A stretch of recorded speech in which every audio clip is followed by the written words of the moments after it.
Ooh,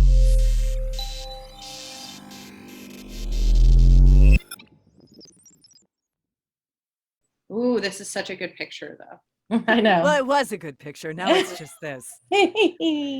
Now it's a great booth. Holy purple. Hey, Oh my thank you. goodness. This is is my a fantasy booth. When I first got into voiceover, I was like, booth. yeah, I was like, this is the one I really, really want. And then when the pandemic hit, I thought, it's time to pull the trigger. And so Oh, I thought, if I'm going to be in this space all day long, I better like it. yeah. And did you do it at the beginning? Like, I'm always curious how much foresight people had. No.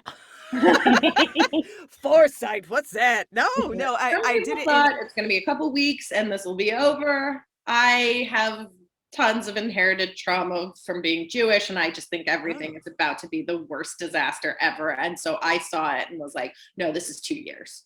Everybody get what you need. Well, what was the flu? The teens, the flu that happened in the teens, it was like 4.5 years before they got back to normal. I think it was the Spanish flu. Yeah. Well, that's what they called it, but yeah. Yeah, I know, right? That's probably, it'd be like if history like forever was using that like derogatory term that Trump was using, it's like, thank God we didn't. Could we not? Could we just call it the coronavirus, please? Yeah, yes, like, please. Let's base on science and an accurate name. Yeah. As opposed to just some racial slur. Yeah, exactly. Doing? Why? It's so lazy. And it's so ignorant. Well, I think people, anybody who took that on was doing it derogatorily and excited that it was like going to offend. And thank God we don't know any of those people. Or if we do, we know very far to keep them. How far to keep them. Yeah, I feel like we can all establish our parentheses and how deep into those parentheses people can get. It's like, oh, and you're going to live right outside because I don't want to talk to you no more. There we go. See, the wisdom has already begun. We're clearing the doom already. Keep your parentheses tight. Sorry. Oh, yeah, parentheses. Well, Misty, this is our show. Clearing the Doom is sort of a way to just easily encapsulate the idea that you get to decide how blue your skies are going to be. That's the one thing you can have control over. All this other stuff, we just wait and somebody might hire us. But you can decide how it's going to be. So if you've got a big doom cloud, what will it take to clear the doom? Can't be something that it will take, an external thing. It's got to be cleared by you. And then from there, you can have a much easier picture to decide what your next steps are. So I'm curious. 100% agree. So are we done? Yes. See you later. I love your face so much. I am so happy to see it. I know. I wish I was hugging you right now. I was thinking about our smoothies this morning and how we need to jump back into that now that it's somewhat safer getting there. I don't freaking know what this is. Did you guys have a smoothie standing smoothie day? We did. There's like this really great vegan place where, and I don't know, are you vegan, Julia? No, I'm not. The furthest thing from it. Jen Losi is vegetarian, and so she was our third. Our liaison. And so we went to this place, but they make these amazing cashew smoothies because they have non-dairy and they consider all digestive necessities. And so there's something on the menu for anybody, and it's a very safe place to eat. But they're just like mint chocolate. They're like carob and mint. They're ridiculous, and they're really good. I want that right now. Right? We will take you there. If anybody here wants to send us vegan smoothies, we're gonna put all of our addresses in the chat. Then we get swatted. No. 100%. I were talking about. Just to kick it off, if there have been any times for you, or if you have any techniques that you use to clear your own doom when you notice that something's getting in the way. Well, I mean, first of all, the first thing that gets in my way consistently all the time is me. So I've really got to really calm down. And I think that that's true for any creative, that we all want to do the best we can for any project.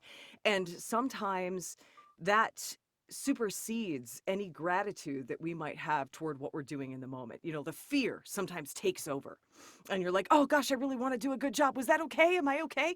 And so instead of vocalizing those things, you think, Whether you're okay or not, you have a room full of people here to help you get to okay. This is a collaborative process. This isn't just you in the project. This is all of these people working on this project. And if you weren't okay, you wouldn't be here today. You've been presented an opportunity to appreciate and enjoy. So why don't you just focus on that? And that has helped a lot because growing up as a kid, my dad is schizophrenic and my mom is super codependent. And there's like this whole thing, like I've written straitjacket routines about it and stuff, and they're okay now. But God. growing up in a household where I would come home from a performance and somebody would say, "Oh, your singing gives me an ear infection." And I deliberately dropped it out because he would swear and stuff. And he was sick, you know, he wasn't right. But as a kid, when you hear that stuff, that's what you take with you. Sometimes it's only the negative stuff that travels with you, as opposed to the mayor of my city taught me how to shake hands well. So I could focus on what Harvey Curley did, or I could focus on that one thing my dad said, right? And it's our choice which one we grab and put in our bindle sack that goes with us everywhere we go.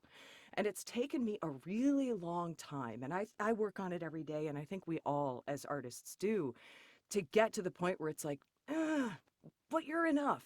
Because you're the only one who's like this. I challenge you to find another American female magician who also does voiceover and also does American Sign Language and all of the things and the training and the experiences and all the stuff that I've been through and bring with me to a booth.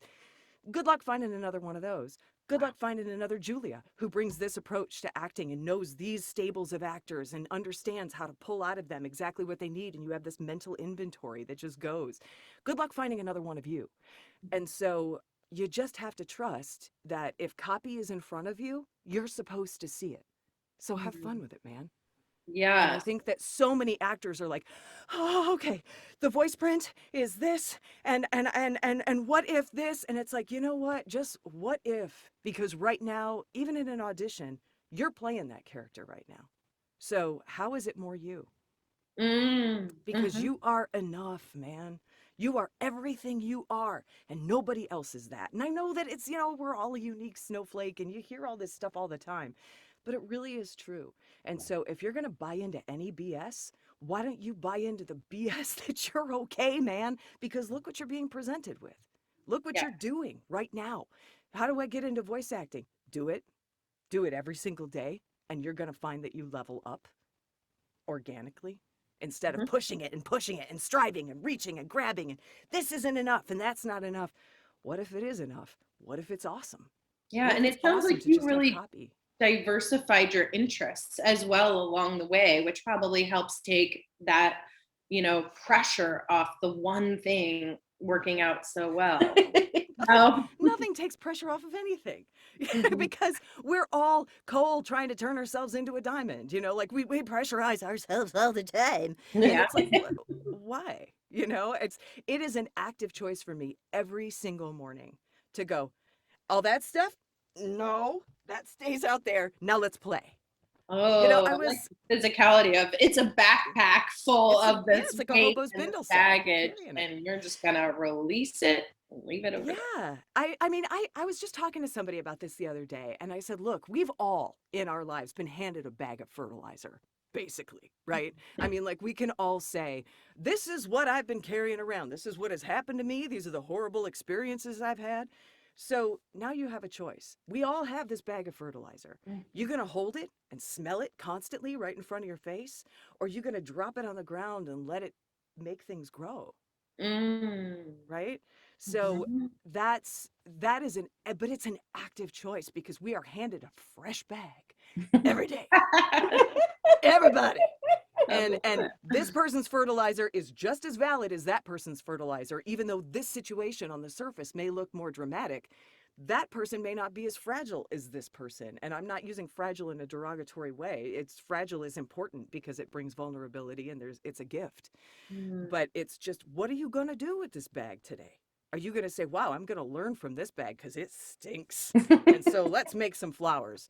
Or are you going to go, oh, this bag is stinking and it's right in front of my face and it's just as terrible. And what? Could someone take this bag? No, nobody can take your bag. Move the bag. Set it down. I feel like that's all of Twitter. It can be. Twitter for me is a great space because Yeah. I've curated it. If you're a jerk, you got to go. And Yeah. that's true in my whole life. This whole pandemic has been one of those things where I was like, you make me feel less than consistently. Bye. Yeah. And it's not that I don't love you. I might love you fiercely. But if you make me feel like a human turd, it's time for you to go. And what I ain't got time for that. for you is the by, like unfollowing or not making plans with that person, or is it directly saying like, I need to distance from this relationship? I don't know that anything good can come from, I'm sorry, I'm finding you temporarily toxic and I need you to exit my life. I don't really think that's a thing that somebody goes, oh, understood, see ya. I don't think you can come back from that, right? So and fortunately, I haven't had anybody that I feel it's that dramatic cutoff, right? So I just kind of, I look at our life like the Target symbol, like those concentric circles. So it's like we've got a core group of people. There are like 4 of us, and I guess people call it their bubble during coronavirus pandemic, but it's like, so there's these people, and then there's these people who I just love to have around who charge my batteries, and then it goes out farther and farther and farther. And when somebody does something or says something, especially consistently, that makes me go, oh, and makes that bag heavier, I just go, not today. I can't. I just, and there's gentle ways of doing that without being like this tyrannical, nasty human being. You gotta go. Because also we that. all know everyone is going through their own stuff, and this may just 100%. be like a ricochet of their own stuff, and it's like we don't need to add to their bag, but we can protect our own. I have met so many people in my life on a bad day, and they're great people on a bad day. And I really truly believe that humanity is basically good, even though we're a virus on the planet and we don't know how to fix it. And I feel like, it might be time for us to go. It might be time. I'm sorry. I know that that's bleak. This is called Clear the Doom. And it's like, well, maybe that requires humans go away. I bought these laundry sheets that are just sheets that have the detergent in them now. I think I fixed it. Good job. Zero waste. Good store. job, you. Thank you. Humanity can really stay because you did that. Yes. I just feel like we're a viral blight. It's just I do. Sometimes I feel like we're the dog is trying to shake the fleas off when we have like these natural disasters and all of this like stuff because of the climate imbalances. It's like makes sense that we are a parasite, that it's like doing everything it can to rid itself of. It's just not symbiotic. It's time for the zombies. That aside, we're going to talk about zombies. We better talk about. Okay, great. I'm here for it. Totally here for it. I do believe that humanity is basically good, and I think that almost every single person. I've met a few exceptions where it's like, whoo, you don't have a good day. Choice. Enjoy your bag. It's like, I don't want that on me. Don't get it on you. Yeah. You opened up your bag and you just slathered yourself in it. No, thank you. So that is also a choice. What you bring to the table and what you bring to a room is a choice. But I do believe humanity is basically good, and we just want to do right by other people. Sometimes people forget to do right by other people because they're distracted by a million other things. They're too busy, or it's not a priority because they're so focused on something.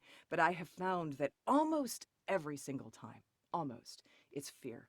That they're afraid of something else, and so they're unable to reach out. It's like that psychological Maslow's hierarchy of needs.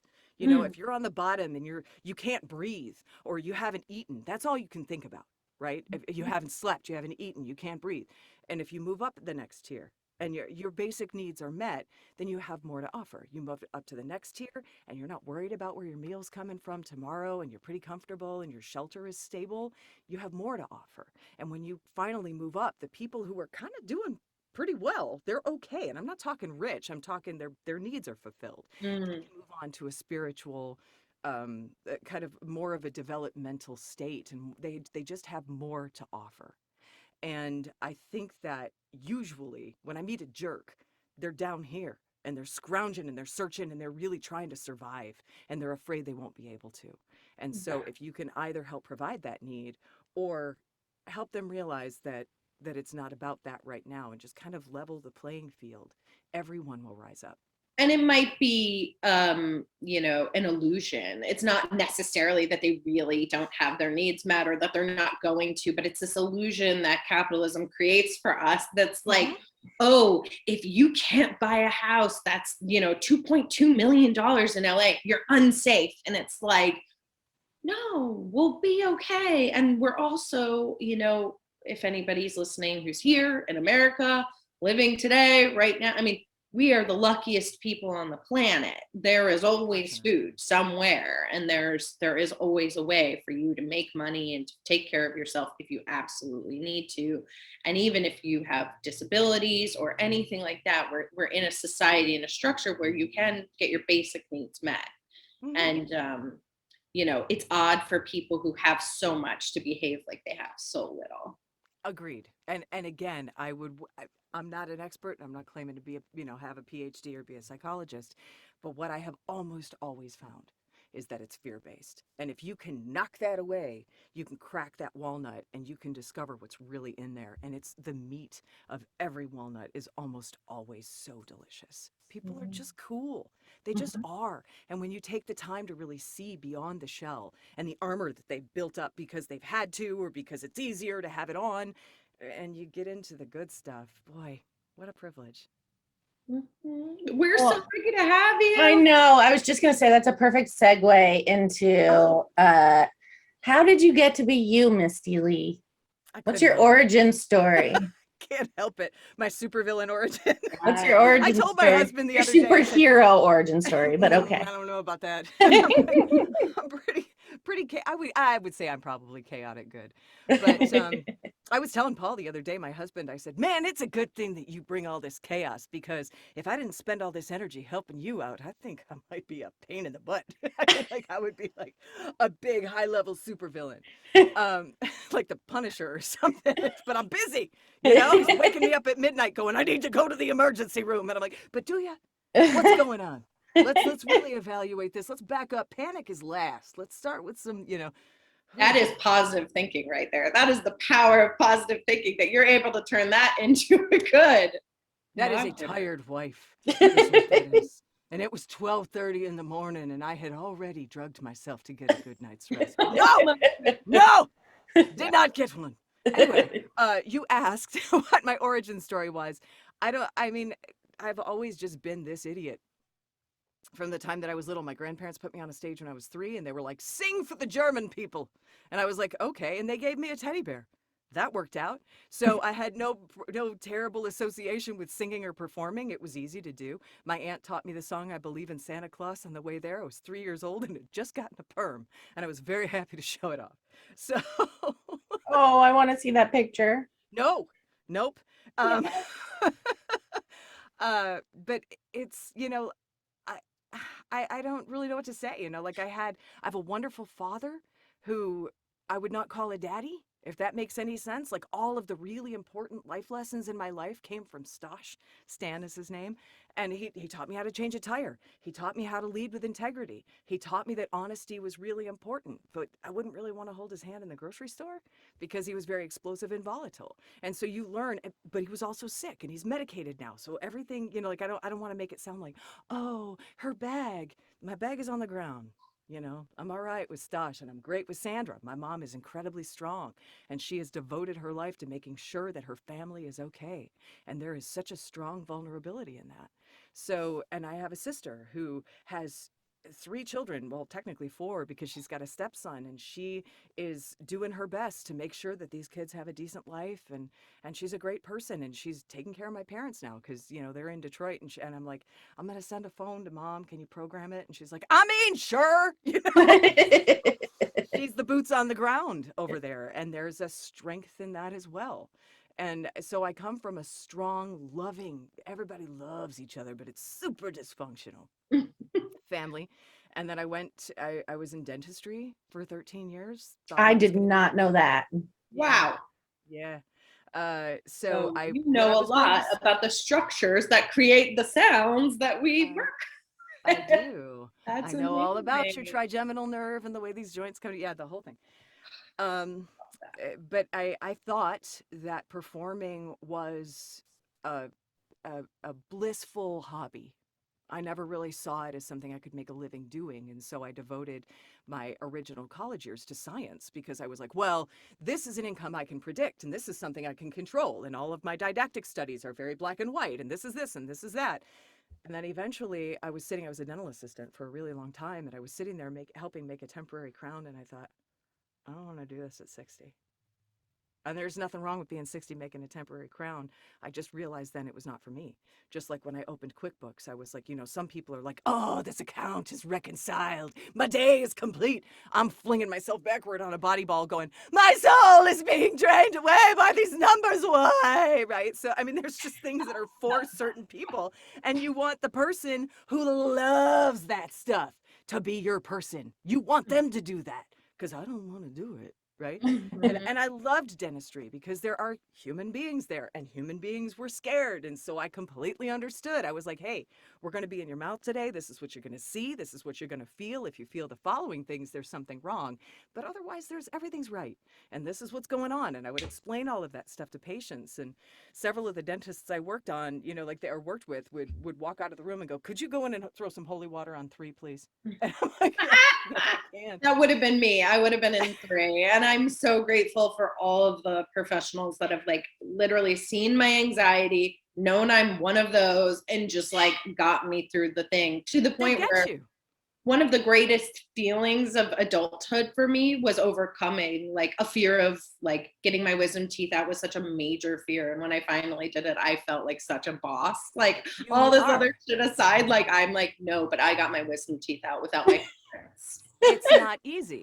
And I'm somebody who had laterally impacted wisdom teeth and had them cut out on my lunch hour and was back on the phone an hour later. Oh, good. Right? Oh, good. But yeah, they cut mine. I saw people every day who were like terrified of having this done because I saw it happen every day. I knew exactly what to expect. I knew that it was going to sound like Rice Krispies inside my head, not through my ears, in my brain. Like I knew what all of the gross stuff was going to be. And so I like tipped the light down so I could watch him do it in the light, and I was like, oh, this is great. Oh, it's impacted. He's going to cut it out, and he's going to cut it in half. They had to cut a hole in my jaw and cut it in half. And he was like, I'm going to take one out today because I don't want to block you on both sides. I was like, that's okay.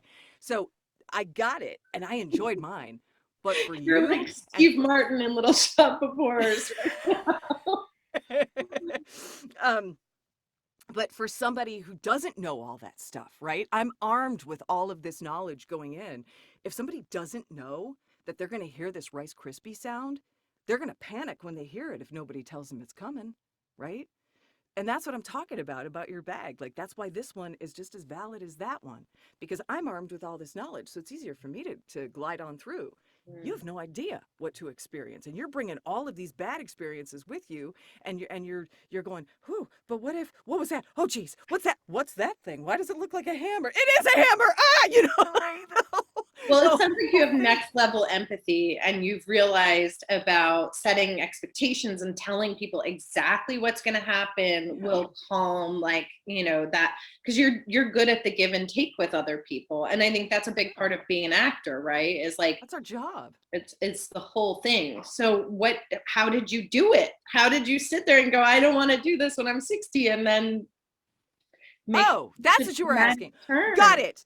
So I'd always been performing, and my first foray into saying, I think I could do this full time was as a magician. And so I worked with a magician who's now in Vegas, and I was his assistant for a long time.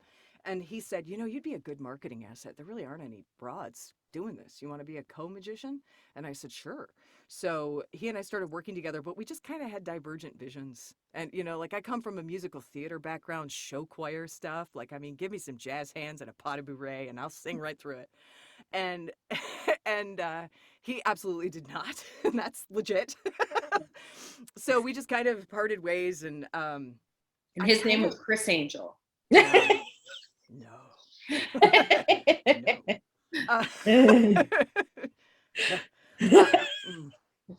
I know. She's like inside baseball. When we're not live. Over smoothies. Right. I said, oh, this is silly and I really shouldn't be doing it because, Job on Arrested Development, a lot of them are like that. I'm sorry that they just are. You don't grow up in your parents' What's basement your with, return policy? a deck on one hand and your dick in the other and come out of that okay, like a full-fledged, functional, social human being. It's just not a thing that happens. So I was like, I don't think these are my people. But I would hear songs like the Beetlejuice theme and see things happening in my brain. And I thought, crap, you're a magician. This is you right now. This is what you do. So I started doing that. I was always performing, doing community theater and stuff.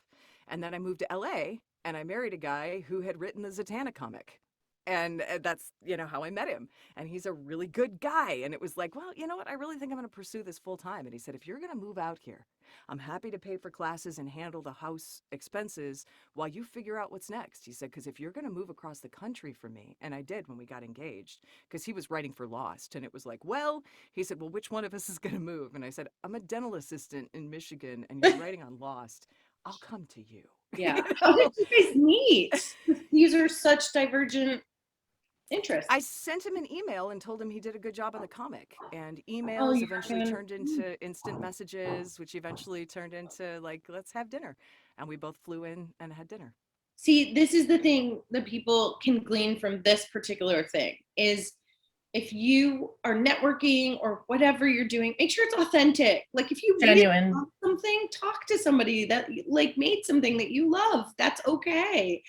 The difference between sort of gaming, like who can I talk to Fandom from them, and fandom, like over the top, is like it's unfocused. It's not genuine, and that is off-putting. But if somebody genuinely comes to you and says, the work you made is something I appreciate, that's such a good feeling. And then I didn't want anything. I mean, I definitely was not reaching out looking for a boyfriend. That was absolutely not on my mind. I wanted to tell this author that he did great work. Did you have any idea what he looked like? No, I didn't care. Oh my God, I love it. Love is Blind, just like the reality show. Oh, well, but he's also very cute. He's also hot. I just got lucky. But, I mean, it sounds, first of all, Yahtzee, that he like recognized that, it's not about like, this is mine, this is yours, it's us. We're going to work through this and you're going to help you find your way because you're a super talented and, driven individual. That's so amazing. I love it. Yeah, he's incredible. He fell downstairs at LAX last week and canceled a trip to New York. And I have a dub that's just come out, and they were doing like the premiere at an animation festival. And he said, I'll go with you. And I said, you are injured. And he said, but I'm here. And how exciting. You've never walked a red carpet before. I want to watch it. He's like, this is so exciting. So he's that guy. He's that guy who, it's not about his ego. He is all love start to finish. And I am so lucky. I always tease him and I say other people have a spouse who is an alcoholic or a philanderer or beats the snot out of them. My husband's vice is that he comes in with ideas all day. So I was thinking about this character and I'm like, yes, like that's a pretty great problem to have. Yeah. And he knows character very well, because Lost is definitely that show was one of the strongest, most interesting characters that get under your skin. You fall in love with them. Yes, totally. Well, and I learned a lot from him about that too, because what they did, hopefully I'm not blowing any NDAs, but what they did was they had like a core 4. They had a writers group of 5. They had the core 4 people and they pulled them all from different disciplines. Like this one, Paul had a comic book and cartoon background. This one had science fiction, and they all had a different expertise that they brought to the table. And then they broke up the characters on the original Crash, like from the season 1 series, and said, okay, so like for Paul, he was Locke, he was Sawyer, and he did, I think, Jin or Sun, I think it was the woman, but he had to write a backstory and he had Locke is my character beats. Locke is really one of the best characters ever written. I love and him. so Jin is fun. Sawyer too. I mean, Sawyer's really the guy you love to hate. We're gonna have Paul on next week. No.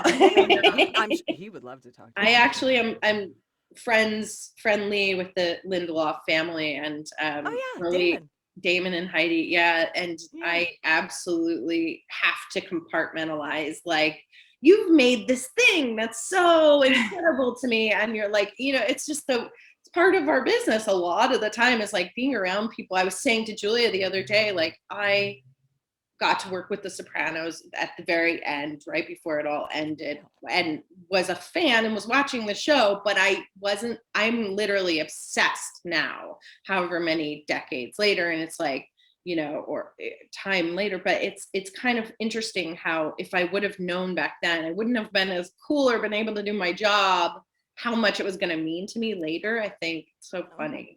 Well, and it's fun that the gratitude has crept in, because so often when you ask someone like Damon, and I know he's incredibly ambitious, if you said, "Oh, I love Lost," he would say, "Thank you for watching it. I'm currently working on," because so much of Hollywood is like, "Yeah, I did that, but next," because it's always the next. It's how many plates can you have spinning and one takes off and you watch it go and go, "Cool." And while you're watching that one soar, you putting another plate on and spinning it so that nothing ever falls, because they're constantly falling off and breaking.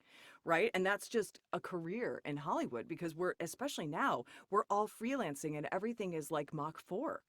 And I told you that this morning, Julie. I was like, everything is hilariously Mach 4. I got a call at 8:30 this morning from a client, and she was like, "Don't we have a session?" And I said, "No, but we can." And I turned everything on, and in 7 minutes we were done. It was just a quick pickup, and then I got a note, and it was like, "Hey, this client in New Hampshire needs something from you." And then I got another note, "This client in Florida needs something from you." And I was like, okay. I mean, the stuff was already on, but I had like raccoon eyes, and I was just like standing in here in my pajamas. And getting it done. God, it's my voice today. Sending it off, and off they went. But I was just like, I went into the kitchen and I was like, "Hey, I just had a bunch of work that I wasn't expecting. I didn't think I had a session till 1. Okay, I'm here for it, man. Like, let's do this. That's great." So it's, whereas someone else might have gone, "Oh, this is such a drag. I feel so put upon." I'm just like, it was like front car on a roller coaster. Woo!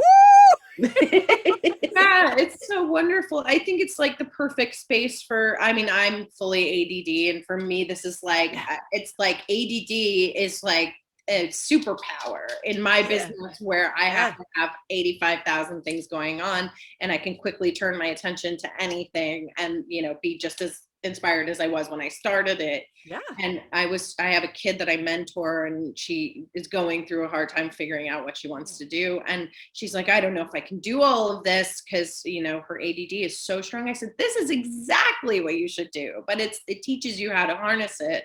And unfortunately, the one thing you have to do is like pay attention to sometimes the stuff that you really don't want to do right at the moment. That's the only time I find that it's like, can be tricky, but I think it's amazing. Present.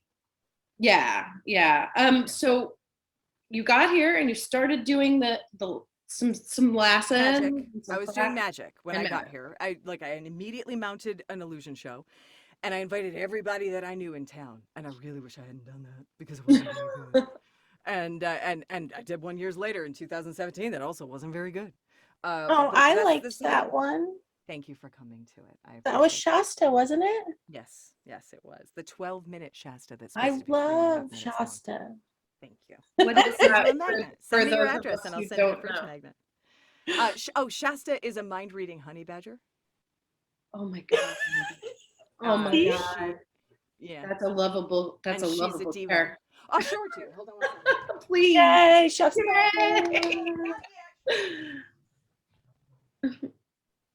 The actual Shasta, sadly enough, is in storage, but this is a. Yeah. Oh my gosh, she sounds amazing. Yeah, it says she knows what you are thinking and she does not care. What does she sound like? She doesn't have a voice. Oh, she doesn't bother to talk to us. She wears a feather boa. She doesn't speak. That's so beneath her. She speaks quietly to an assistant who does whatever she wants. That. Come on. The mind reading is so cool. It's so incredible when you stand, in the moment of being totally shocked by how people do this. Yeah, it would be cool to be able to really do it instead of what magic tricks. What? I know. I'm sorry, baby. Magic isn't real. I'm sorry. I hate to be the one. I mean, I believe in the magic of the universe, but the magic on the stage is just a different animal. And sometimes that animal is a mind-reading honey badger. It started to be like you were doing a lot of the real magic, because all of this, the way that it's happened, is really organic and really fluid and kind of following your heart. And yeah, Well, that's the thing. You know, like this whole journey has been authentic to me. And when I make mistakes, sometimes I run at that brick wall and it's like, you got to break, you got to break. Oh, you're not going to break. I'm going to go around. And then on the other side is like, oh, there it is. You know, it's just like, and it's like, man, I'm standing here beaten up and bloody and covered in plaster. And then some other asshole just steps through the hole and they're like, hey. And I'm like, oh, man. You know, and it just works out that way sometimes because that's their journey. And I don't know how many brick walls they had to beat themselves into to step through the hole I just made. I don't know. That's not my business. Their journey and what they think of me are both not my business. My business is my own happiness and what I'm going to do with my bag, right? Wow. And so I think that that's all we can do is focus on what are you going to do about it? And that is, I know that it sounds caustic, and I'll tell you, in a tarot deck, I am the Queen of Swords. You know, I am not the Queen of Hearts. You do not call me and spill your tea. I don't care. You call me for a solution, and we'll get there together. I'm here to brainstorm. Like no matter what you've run into, I'm absolutely empathetic. I do care. It's not that I don't care, but I'm ready to move on to the next thing. I process emotional stuff really fast, and it's like, got it. Okay, that sucks, and I'm really sorry it happened to you. Now, what are you going to do about it? What can we do? How do we fix this, or how do we fix you? How do we get you healthy and educated as a result of this happening? And what's the next step? And sometimes people don't want to hear that. Sometimes they just need to vent. Call somebody else. Yeah.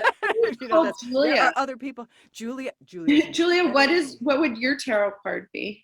I have no idea what the decks look like, but whatever the one where all the swords go into me.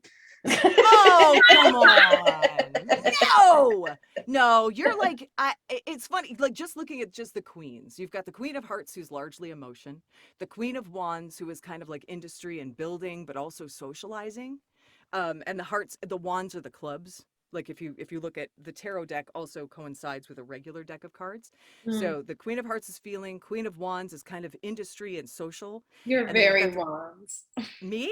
No, Julia. That's what I was gonna say about Julia. She's a wand. Work and but like that's where your love goes. You balance and building love in bringing people in and networking them and helping them find what makes them happy. And there's an element of heart in all of that. It's just not heart first, all feelings, constantly crying, so simple. You know, like it's you are such a good spider. You're like, you need to know you and this one, and I've got your inventory right here. And you are like an amazing human computer database. And you're like, and we love her because, and we love this one because, and oh, I'm sorry, you need a soldier with a Russian accent who speaks fluent Japanese. I know a guy. Call him. And you just know a guy. And it's so, no matter how specific it gets, because you love human beings and you build them up, and you are so here for your friends and you're here for your actors, that you really build a safe community. So going back to the tarot deck, you're a wand, baby. You're a wand. I'll take it. Awesome.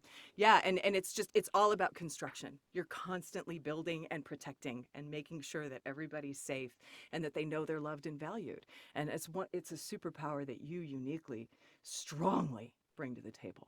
What is your sun, moon, and rising sign, Misty? I am a Taurus sun sign, but I'm on the Aries cusp, which makes me a little bit of a jerk, and an Aquarius rising. So I see it and feel it, but I'll call it out. That mellows it out. That slows it a little bit. Yeah, because otherwise I would be a real monster. And it's funny because I was really good friends with an actress named Carol Ann Susi, and she was the other way around. She was an Aquarius with Taurus rising, and we just kind of like immediately, we were in a voiceover workshop. And we had to go around the room and say our name. And I had just met her like 1 second before. And she's just sitting there, this little frizzy. I don't know if you know who she is, but she was Mrs. Wallowitz on The Big Bang Theory. Oh, nice. She was the off the voice, like, Howard! That was her. So she, we're sitting there and she's this, there's this little round New Yorker with this big frizzy hair. And everybody says their names. And I said, and I'm Misty Lee. And she goes, Misty Lee, what are you, a stripper? And we were immediately friends. And I was like, and you are my people. Come sit over here. It's like, no, magician. Same thing. So turning tricks. But But she at her funeral, she sadly passed away, and it was like she just went up like a Roman candle. Like she was fine and then she was dead. And knowing her, of course, it's just we all do things on our own terms, and she was a 100% on her own terms person. But when we went to her funeral, I was told she wanted you to sit with, she would want you to sit with the family. So go up and sit with the family. So I went up to sit with the family. There's no room at the inn. So I got to move. Right. And it's in a Catholic church. And I said to my husband, we got to go. And he said, okay, well, let's, we went to a couple rows back. And I looked up and it was the Stations of the Cross were all over. And I had moved back into the stripping. And I went, she had to deliver one last laugh. And what's also interesting is when I was on Morongo, I did shows at Morongo Casino for like 3 years. I did 7 completely different 45-minute illusion shows for the same clientele, for their VIPs every Friday night. It was insane. But it was a lot. People are like, do you have a repertoire? And I'm like, I do. It's not all good, but I have a lot of tricks. When I went there, the day after she passed away, that I found out she passed away, this little woman that looked exactly like her, named Mary Ann, was the person who won the prize. Like at this casino, I'd give away a prize and do all this stuff. And this little woman with barrettes, just like Carol Ann, I have photos of it, came up to me on stage and she grabbed my shoulders and looked me dead in the face and said, "You made me so happy." And ostensibly, it was about giving her a prize at the casino. But I still have photos of that because it made me I went, it's okay. She's okay. This is okay. She loved the journey, and this is all right. And then 2 days later, I'm sitting in the stripping, and I was like, and she's a jerk. And that's great. That it was really metaphysical. You're tuned in, and you're tuning in enough that these gifts are coming to you, and they're like these little signposts that let you know there's more magic than meets the eye. Yeah, the whole thing. Like the signs. Yeah. Well, I mean, we're always given signs, and sometimes we're just like, yeah, I see that sign, but I'm gonna wait for a signier sign. It's like, did you get any signy signs about the voice acting? Or was voice acting a total complete surprise when? Well, I don't think it's ever a surprise because it's a lot of work. But when I told you I did that original magic show that was just garbage. And a friend of mine who he helped create the Big Bang Theory, as a producer named Eddie Gorodetsky. And he came and saw it and he goes, and he used to write for Penn and Teller. Like, why did I invite this guy to my very first show? What was I doing? How arrogant, right? So, but he's a good friend of Paul's and now he's a good friend of mine. But he was in the audience and he goes, okay. He said, you need to take some improv because you don't know who you are on stage. And he said, you're this sexy illusionist or you're this girl doing a folksy trick with cheese. And he said, it's too much to wrap our minds around. He said, as far as branding goes, you need to be more you because you're trying to be everybody. And he said, you don't need to do that. Go take some improv and you're going to find you land in the same place often. And you're going to find out who you are. And he said, and then use all of that when you create your stuff going forward. Which was tremendous advice. So I listened and I went to Second City and I graduated from Second City. I took it in Hollywood. I took classes at all over the place at, IO West, which no longer exists, but UCB, just IO's gone? Oh my God, I didn't know that. But he was right. And I spent 2 years, I think, a job. 40 hours a week, taking all kinds of classes. I learned how to make a musical from one suggestion and a vamp. We would come out in a half-hour musical, choreography with a hero and a villain and a lesson and the whole thing, making up songs. And it was just, and I mean, when you've done that, who cares if you're a squid today? I'm not worried about being a chicken at 1 o'clock and then a soldier at 3:30. I don't care. I'm here for it. And I'm really, really happy to do it. So when I was studying improv, people would say, oh, you're always flipping into these wacky characters and doing voices and stuff. Your husband is an animation guy. Have you ever thought about getting into that? And I thought, no, I hadn't really considered it at all. And I started looking into it and I thought, ooh, not having to hook up a trailer and coordinate 6 people's schedules, that's kind of sexy. And I thought, this is cool. And I feel like it's not easy. I have a lot to learn, but I feel like I might be able to do this. Mm-hmm. And now, all these years later, I don't do magic unless it's like that Zillow make me move. I don't do it unless I really want to. I just did a show a week ago not last week, but the week before for the Girl Scouts. They had 38 girls who sold over 2,000 boxes of cookies each. And they're like, they're cookie CEOs. And the lady was like, well, we can't really pay you. And I'm like, great, because you're not going to. I'm just going to come and meet these incredible young women and tell Oh, they them were great probably job and do a so magic show. inspired. We had a great They were time. And probably so like I did excited 20 to minutes. see They were, that. oh my gosh. And I thought they were like 8. And I got there and I was like, oh, these are women. And they're like, yeah, they're like 13. And I was like, oh, 13 is a woman. I brought stuff for children.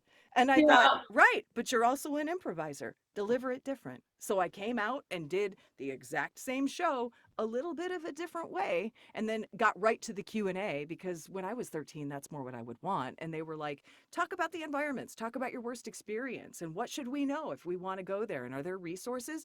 Mm. Incredible questions. And it was amazing. But I wanted to do that show, right? Mhm. And so after all these years, I'm more in control and more 100% who I am, which is crazy because I'm still that same jerk that I was all those years ago. I was just too afraid to be her. Now I'm like, well, here's my butt and now it's on the table. And this is just what it is, right? And it's taken me all this time to go right back to the person that I used to be after trying to be who everybody else thought I should be or what I thought they wanted. I don't care what people want anymore. It's not that I don't serve the project. That's incredibly important. You need to respect and serve what you're doing. But if they don't want me, it's not personal. It's not appropriate for this project right now. Okay. Like that's, I never, hardly, I shouldn't say never. I hardly ever book on callback. It's just a thing. Like I get in the room and it's like, she's not for this one. But the projects I do book, almost always, it's like, they're not calling you back. You're the only one they want. That's it. And I would rather take a call for Misty Lee than a call for a general female magician who we're going to put in a sparkly dress. That's not me. Right. First of all, you don't want me to wear that. I got this butt and these hips, and they're going nowhere. And I'll tell you what, they are going nowhere because I like a cheeseburger, right? Thank And so God. I'm not going Yeah. to fit in. I'm not going to fit into your size 0 couture gown. What I am going to do is show up in a motorcycle jacket with a sloppy scarf, and we're going to have a good time. So if you want that lady, I'm here for it. If you I want want the her other every lady, call day. somebody else. I know. And the cheeseburger. I want all But of there it. are people who don't want her at all. And that's okay. Because I'm not going to try to be what they are or what they want because I can't. And there are so many people that are buying projects. And so going back to voice acting, there are so many projects out there. If you want to do this, do it. Start doing it right now on your crappy little computer microphone or into your iPhone. Start finding auditions on Craigslist. And if you don't even want to audition, just start practicing. Start Mhm. acting. Start taking acting classes. Start doing it because you might find, oh, this is a lot more tedious than I thought. Because it's work. I'm not going to lie. That sometimes you're in a session for 4 hours going, yes, sir. Yes, sir. Yes, sir. No, ma'am. No, ma'am. No, ma'am. And for 4 hours. And that's the job sometimes. And sometimes the job is you're screaming full voice for 2.5, or you're being a zombie, which, we brought it back. You got right back. Um, you know, and it's all of that stuff, but it's acting first. And if you don't love acting, because all those things that I just described are acting. But when you're doing that stuff for 4 hours, sometimes people are looking at the clock going, are we done? And you're not in the right spot then. Because and sometimes you'll go in and do scratch and they'll hire a celebrity, but you made scale today. They'll hire a celebrity to come in and do it not as good as you did sometimes. And the celebrity gets paid $20 million for kind of doing a bad imitation of your work. And you're just like, but I got paid scale to go in and be a squirrel and I'm here for it. Right. And it's just the job. But the job is also what you make it, and it's what you're grateful for, and it's what your natural instrument can do. So there's really no limitations. You just figure out what projects you're appropriate for, because there's going to be a project specifically for Hari. And they're Yeah. only going to want you because you're going to get in that room, or they're going to hear your voice and go, there she is, or there he is, depending on what you're reading for, because I feel like you could probably do both. Or there they are. And those are the projects that we all want. And the more you are, the more you can bring, the more special that character is going to be, and the more it's going to stand out. Because like I said, you bring something nobody else does.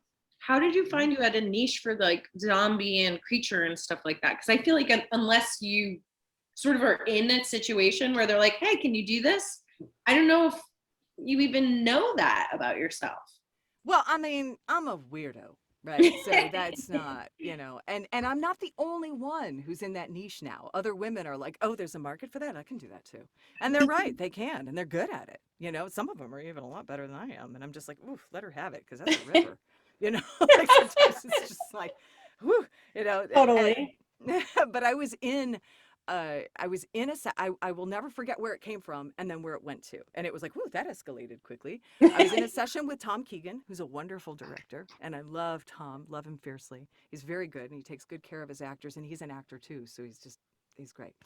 And I was doing other roles. He had brought me in. I took a workshop with Tom and he was like, I'm going to give you a shot.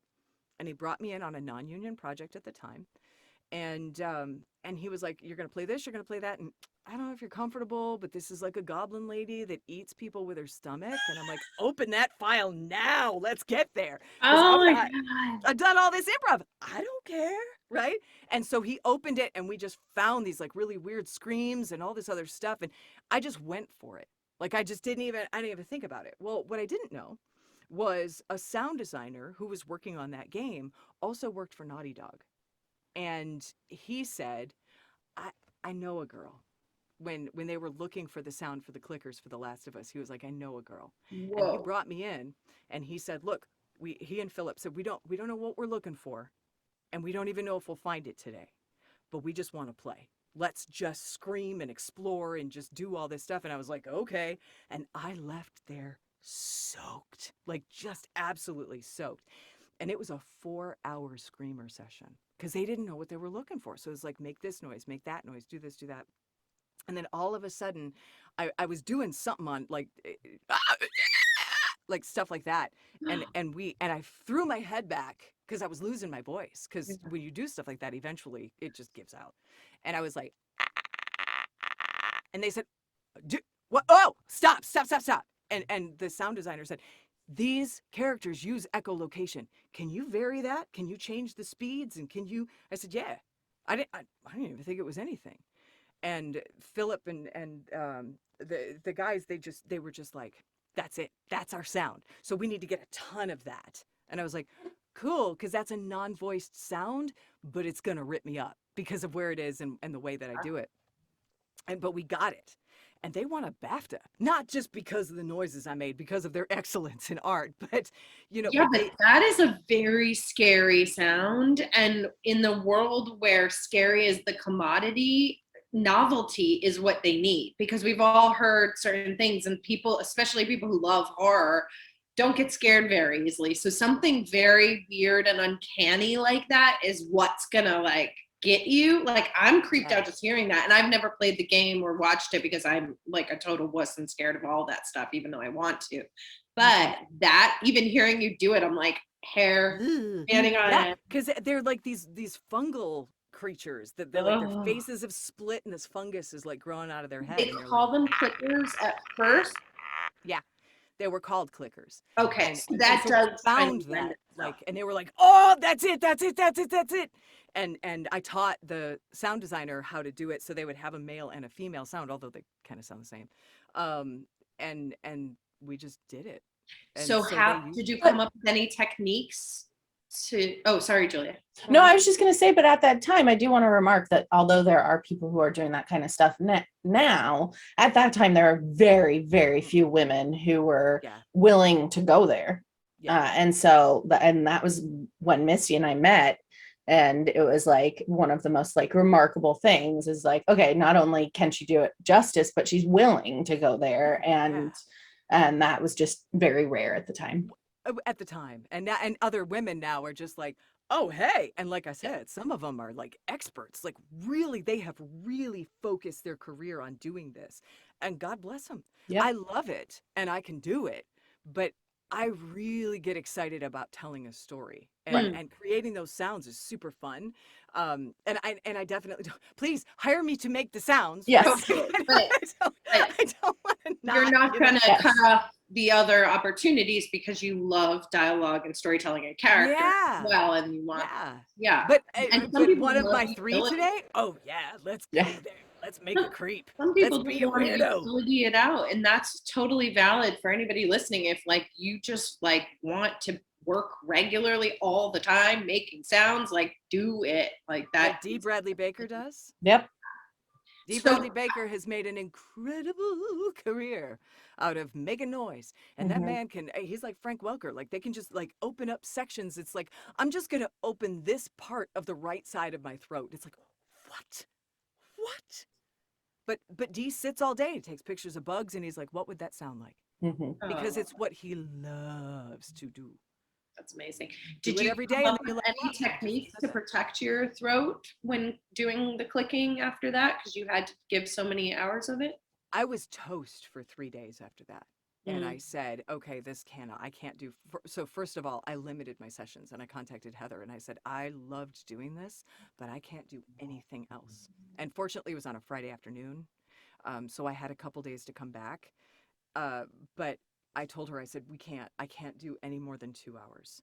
And at the time, there were no union limitations in place. So they could just have you for 4 hours and expect you to scream. Mhm. And sometimes producers don't, they're much better about it now because Yeah. people like Courtney Taylor and all of these folks and Keith Farley have worked so hard to say, hey, and Dr. Reena Gupta, look what this does to their instrument. And they go, oh, that's not good. We don't want to be responsible for that. So we're going to chill. And so their education has happened. And even amongst voice actors, like I didn't know. I just thought, it's ripped up today. I'll lose my voice for a couple of days and then I'll be fine. Well, after a couple of times of losing your voice for a couple of days, you've done some serious damage. And if you don't go on vocal rest, you can't heal. And so I went and saw Dr. Gupta and she stuck the scope down my throat just to get a baseline and say, okay, I'm not injured right now. But if I experience any changes, can I come back and then we look and then we have this to go from? And she was like, this is really smart. Yes, I wish a lot of people would do this. So, Really, really smart if yeah. you So, have vocally stressful jobs. or if you intend to, just to have a baseline, just to take care of yourself because you want longevity. This career, a lot of people see it as a sprint. And it's Right. like, oh, I got to run. I got to get there. And they just turn into these, it's a friend of mine, Mike, has said, everybody working in the actual industry is like typing at a Starbucks. And every once in a while, a flaming rhinoceros blows into the store and explodes into the wall. And we all go, wow. And then we go back to, back to working at a Starbucks, right? It's just like, and he calls them flaming rhinos. And it's like, ooh, we got one here. And it's just like this unabashed ambition and cluelessness as to what the actual career is. Because I started to say this, and I don't even think I finished my sentence. It's a marathon, not a sprint. Like you don't need to be there right now because chances are none of the roles that you are ever going to book are going to make you, singularly, are going to make you famous. It's not a thing. You're not going to book for the rest of your life. Like this Last of Us thing I was just Even talking about. Princess Leia, you Yeah, I feel was it. Princess Leia. But I'm Even not Carrie Fisher is Princess Leia. And that's it. That's the end of that story. There's a period on that sentence. When she died, Princess Leia died. I sound like Princess Leia. I can get there with a little Mae West at the front of my mouth. Not a problem. However, Mhm. I knew that I was voice matching Carrie. Carrie's Leia. Carrie's parentheses. That is a technical job. That's what you're matching. And now it's kind of, like with Shelby and Julie and Anna and Kat and all these other people who have played her.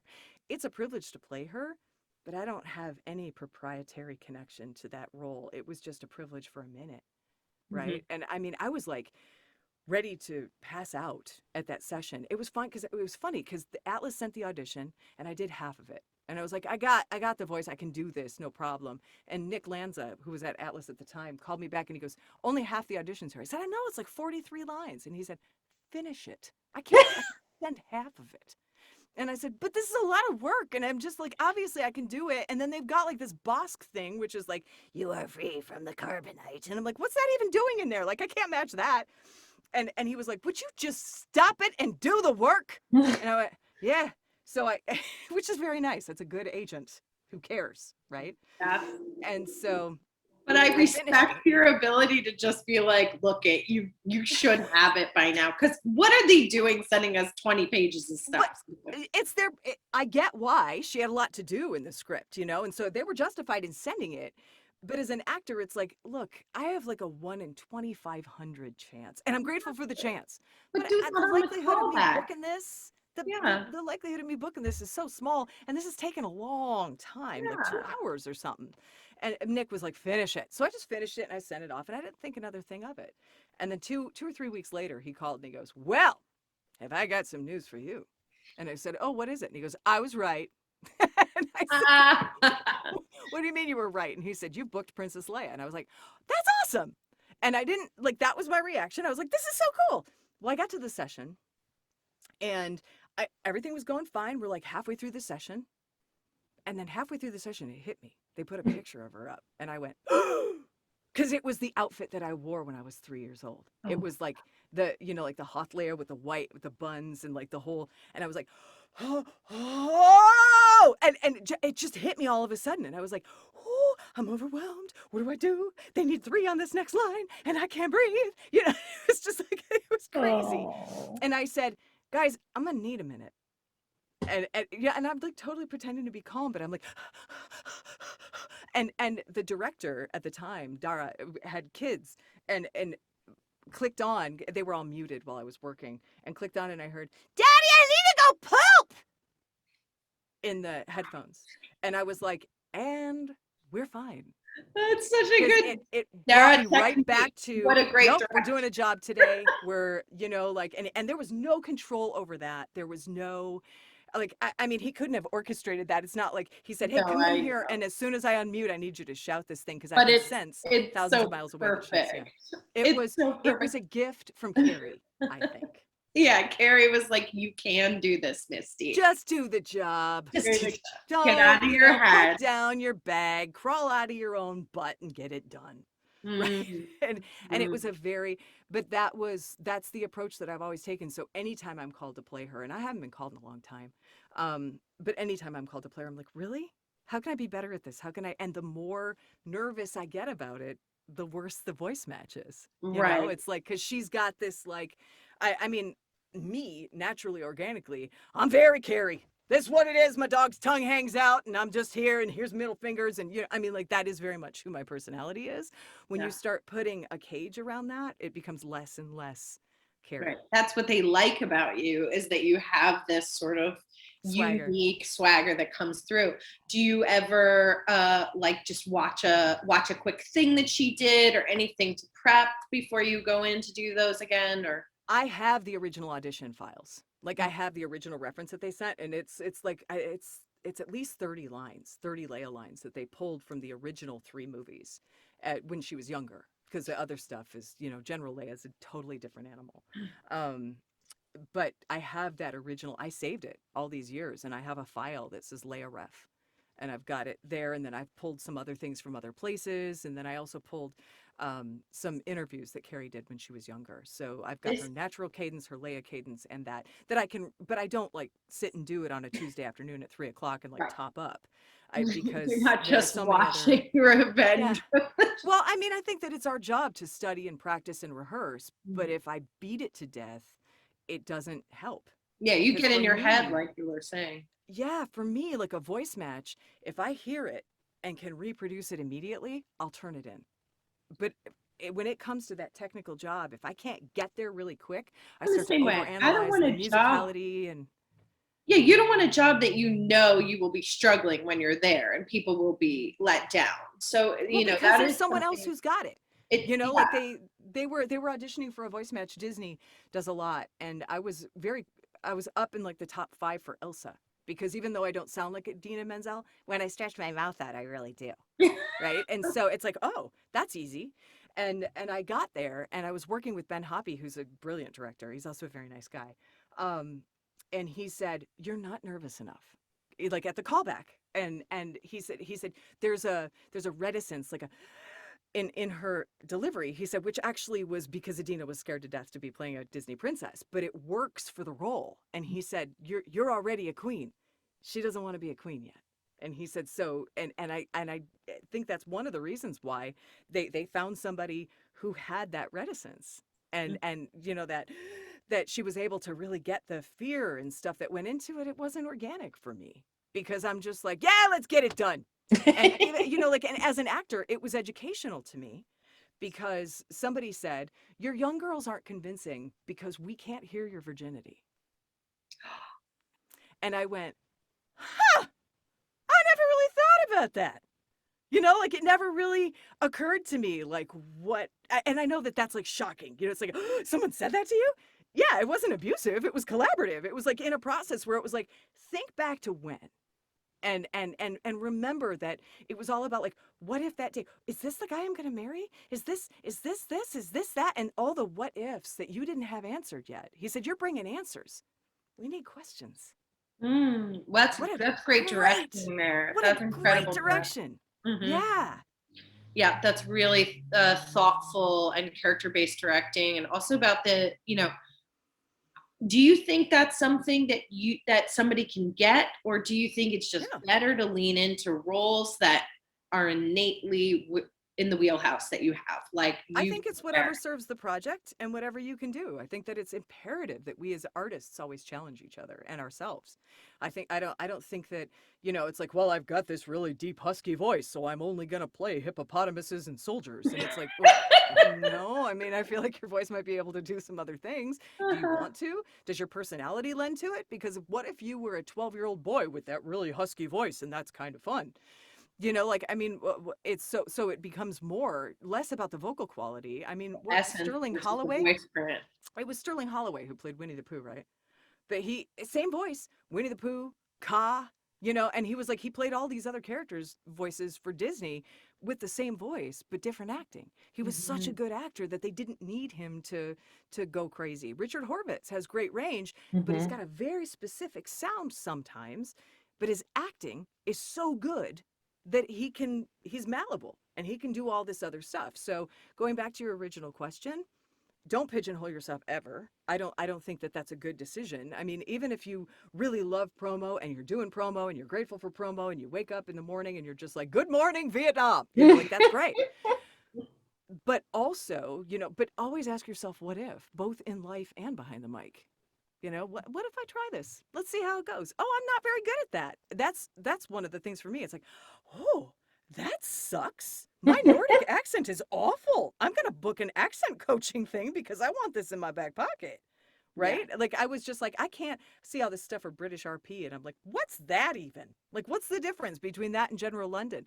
And Karen Strassman is like, British RP comes out the sides of your molars. Let's work on that. Ooh. And so can you tell me what that sounds like? I'm not good at it yet. No. Still working on it. If Karen sees this, she'll go, oh.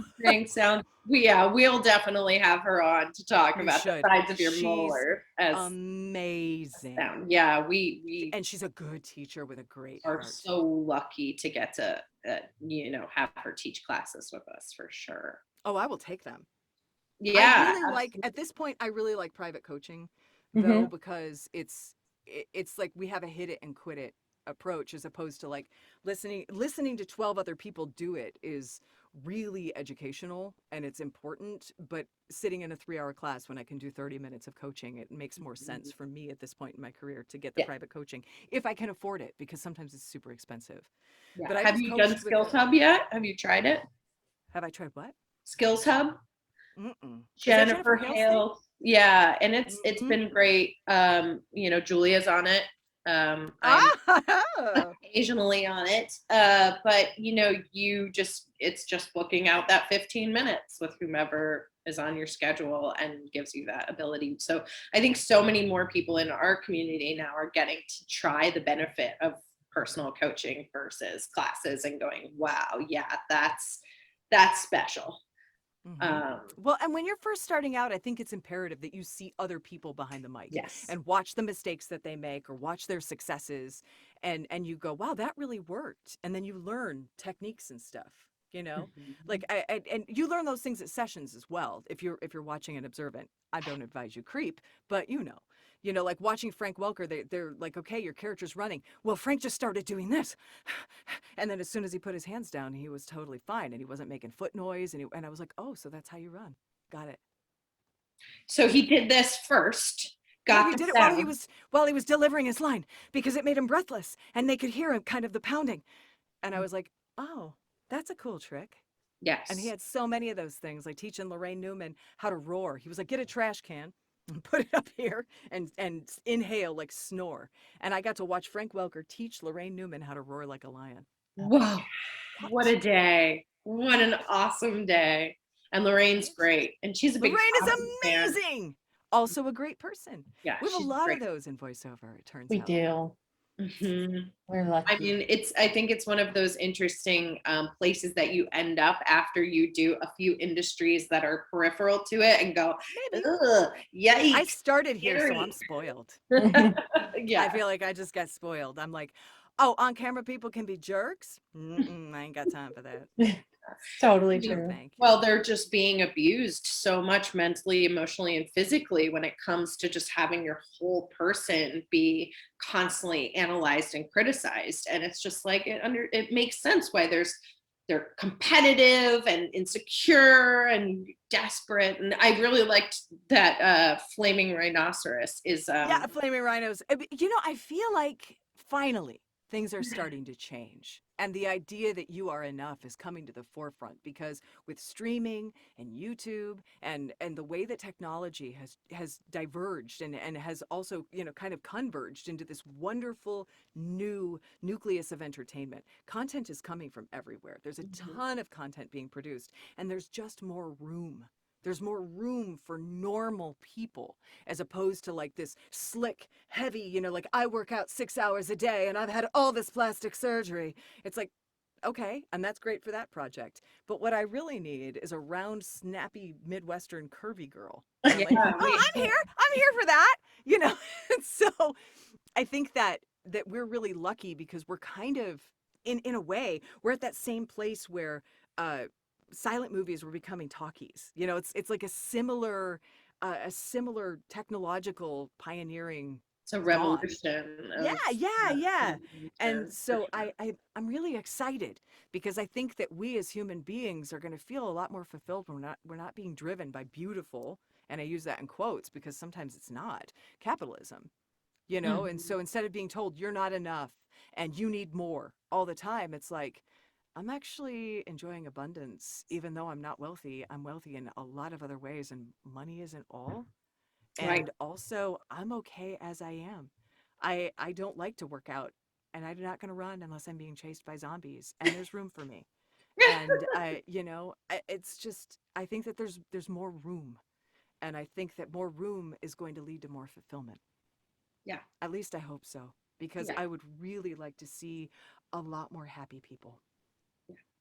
Agreed. I think you're seeing that in the greater uh society as well, with all the people quitting their jobs Yes.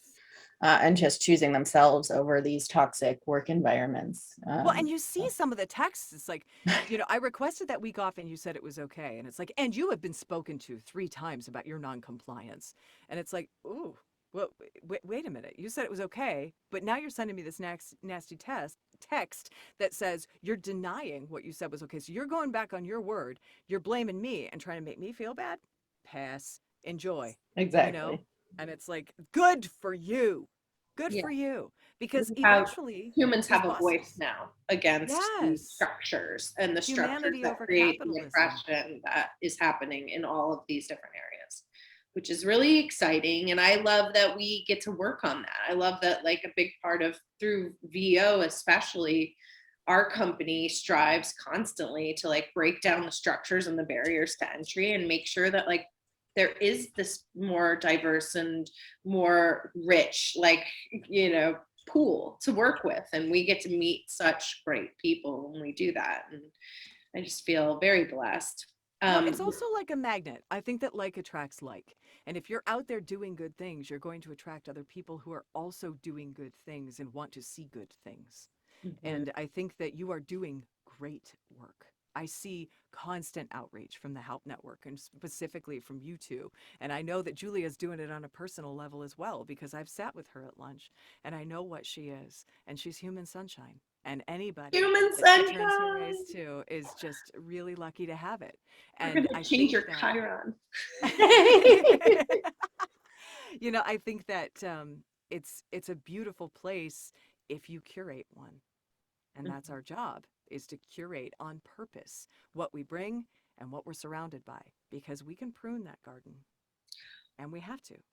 That's a great place to I end it. know, right? Curating on purpose. That's what clearing the doom really is. It's curating on purpose. And I love it so much. Thank you so much for being here, Misty. Misty, we love you. I wish I could hug you right now. I'm gonna text you after this to schedule a smoothie. I know. Oh, and could I you feel like please? we got to have a part 2 because it's like that was just I know. scratching Scratch the surface. Oh, I feel like I just rambled on. No, No. that's, I mean, all of that was unbelievably valuable. And again, like, you know, there's plenty of places for people to go to hear VAs talk about, you know, roles and the various like things. But what really intrigues me is when I see how the most successful people in our competitive industry are people like yourself or Jennifer Hale, or these people who really invest in being holistically happy people, holistically good contributors to their community. And all of these things lead to success. Success is the byproduct of the real work that they're doing. And I think that, you know, mic drop. You drop the pebble and the ripples go out. And it's like, what kind of pebble are you going to drop to create what kind of ripples that you want to see? And so we're holding that pebble. So what are we going to turn this into? You know, is it a beautiful little sculpture of a heart and we're going to generate love? Is it a beautiful sculpture of empowerment and everyone who comes around us feels more themselves? And or is it a combination of a bunch of things that we just want to see more of? Be that, make those changes. Because there are a lot of people out there that aren't thinking that way. And there are a lot of people out there that are making yucky changes. So if there are more of us dropping on purpose pebbles, we're going to change the world. I love it. Thank you, Misty, so much for being with us. We are just so happy to have you. And yes, we will definitely have to have a part 2. Hari, you want to run down what's coming up for us? Yes, I do. Do we have it in the chat, Misty? Oh, wait, no, I have it. You do not need to hang. I'll run it down. I want to hear it. Do you want me to go so that it's just you guys when you're running? So we have upcoming classes that you can find out about on helpnet.com/entertainment-academy. We still have a few spots left for Judy Lee's home studio engineering year audition. Misty was in the last one with me and Judy, and it's awesome. It was before this fancy booth though, Misty, wasn't it? No. It wasn't? No, I don't remember the purple. And I don't know if I took it from in here. I think I took it from out at my computer. It's a pretty booth. Because I just got the camera and the monitor like 2 weeks ago. Pretty fancy. Yeah, but Judy she was like, you need to put bass traps in the following places. And so I did have this booth, yeah. Wow, so she could even diagnose something that professional. Yes. So she can do my closet stuffed with, you know, she knows mattresses. What she's doing. And especially since so many of us are recording from home, I highly recommend Judy's expertise. Yes, and I think she's amazing, and she also just has such a unique perspective, having been on both sides of the glass for so long. So, and then after that, we have getting into audio description work with Roy Samuelson and Colleen Connor. We also have military combat for VO with Lindsay Rousseau and Michael Scott. And performance capture for video games with Trine Jensen.